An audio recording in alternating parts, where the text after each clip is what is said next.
chapter we jump right into the story and have a look at some ways of how to deal with difficult situations. Kurt felt terrible. His head was aching and somehow his arm was shaking. He slowly became aware of his surroundings and opened his eyes. He was lying on a concrete bench in a dimly lit room. He couldn't see many details at first, but his eyes slowly adjusted to the light and he realized he was in a prison cell. His arm began to shake again. It was like something was vibrating inside of him. He looked closer and yes, it appeared something was in there, under his skin. He began to inspect his arm. The vibration stopped and he thought he heard sound coming out of his arm. He leaned closer to his arm and suddenly heard the voice of Pt.1. "Kurt, are you here?" Kurt remembered the pain he had felt before he passed out. Did they put some sort of communication device in his arm? Kurt responded, "I hear you, Doc. Is this a cell phone you put in me?" Pt.1 sounded a bit stressed as he replied, "That is our plan B. I have little time to explain. We are under constant surveillance and locked up just like you. We don't know who raided your house, but they looked like your military. I have little time to talk. Don't tell them why we are here. This is important. Don't..." Kurt didn't really understand the last few words, and it seemed as if the signal had faded out. He pulled his arm as close as possible to his ear but heard nothing, just silence. A few minutes later there was some noise at his door and a fierce-looking guy in a black suit came in along with two heavily armed security guards. Without introducing himself, he snapped at Kurt, "Who were you talking to?" Kurt looked at him and tried to find a good answer. "I was talking to myself. Where am I?" he finally said. The guy with the suit looked at him suspiciously. "Where you are doesn't matter, but you're in a lot of trouble and won't see the light of day anytime soon. We will talk to you later." Before Kurt was able to ask him to stay and tell him what was going on, Mr. Unfriendly Guy in black suit had left and the armed guards had slammed the door shut and locked it again. Then nothing happened for some time. It must have been only a few hours, but it felt like days or weeks. There was no window in his cell, so Kurt couldn't tell what time it was or how long he was sitting there thinking. Just yellowish walls, his bench, a toilet, and a camera that seemed to follow his movements. What will happen to me? Will they keep me here forever? Pt.1 said I shouldn't tell him anything, but they won't let me go if I don't tell them what I know. But they might not let me go anyway. Maybe they will think I know too much. Would they just make me disappear? But they can't. They're from the government. Are they actually from the government? It seemed like he was thinking over and over about the same things. What should he do? Would he get out of there at all, alive or in a body bag?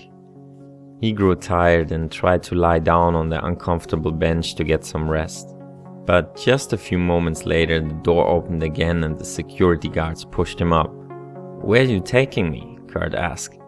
"Somebody wants to talk to you," answered one of the guards. Kurt understood it was pointless to ask more because they wouldn't tell him anything else.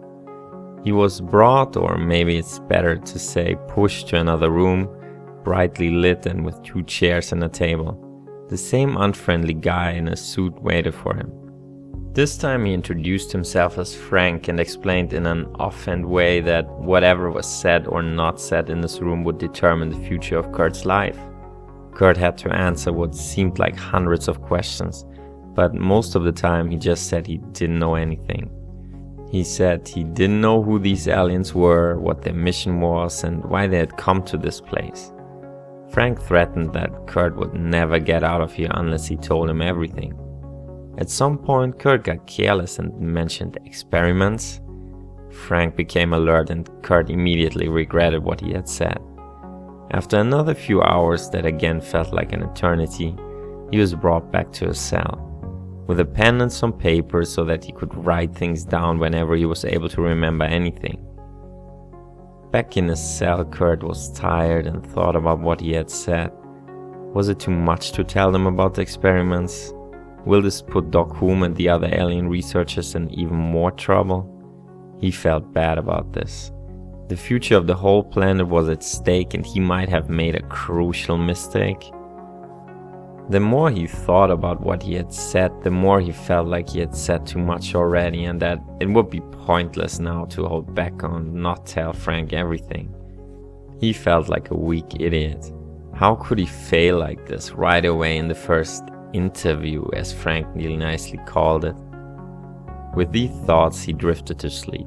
He dreamed of devastated cities and the end of the world as we know it.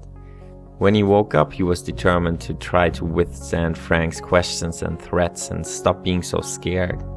He didn't want to give up so easily, but if he let any other information slip out, he was convinced it would make no sense to keep anything else secret. But what could he do to get control over his fear? He remembered the ABC model and the second experiment about the different modes of our mind and started to think. It will make sense to write down the different ABC elements of this situation. So he began to relax and focus his attention on his breath to enter the state of being. This helped him to observe his thoughts and emotions more clearly, and he realized why he felt so bad. He grabbed pen and paper and started to write. A. The activating event. Being locked in a cell and not knowing when I will get out. B. Beliefs and thoughts. I might never get out of here. They might just make me disappear, kill me. C. Consequences, emotions and reactions. Fear of the unknown future, fear of dying, problems eating because of loss of appetite. After he wrote all the elements down, he started to think of alternative beliefs and thoughts that could change his feelings. It was hard for him to come up with any other thoughts. Would they torture him? The police might look for him, but then he remembered how brutally they had raided his home and the police must have known about this, or was it even the police? He realized that outside of here he could die anytime as well, just by falling down the staircase and breaking his neck. But then again, this was unrealistic and didn't make him feel better at all. While he went through different scenarios again and again, he began to feel worse. He was not sure if the ABC model made sense or even worked. He felt like he had hit a dead end. His arm began to shake again and he lay down next to it so it wouldn't be so obvious if he spoke. "Kurt, are you there?" he heard Doc Hume whispering. Kurt muffled a greeting and started to explain how bad he felt that he already let some information about the alien slip out while he was being interrogated, and that he wasn't sure if he could stay strong enough and not tell Frank everything if he wasn't able to deal with his fear. He also explained how he tried to change his thoughts with the ABC model, but it didn't work and in fact made him feel worse. Doc Hume listened to this and after a few seconds of silence he replied, "We observed that humans usually end up thinking about a problem in a loop, over and over again. This makes you feel worse because when you think about your problem over and over again, you get to see mental images of your problem over and over again. In your case, you probably see yourself being locked up for years and slowly going crazy, or being carried away and murdered. No surprise that it makes you feel worse. Imagining this again and again would make everyone feel worse.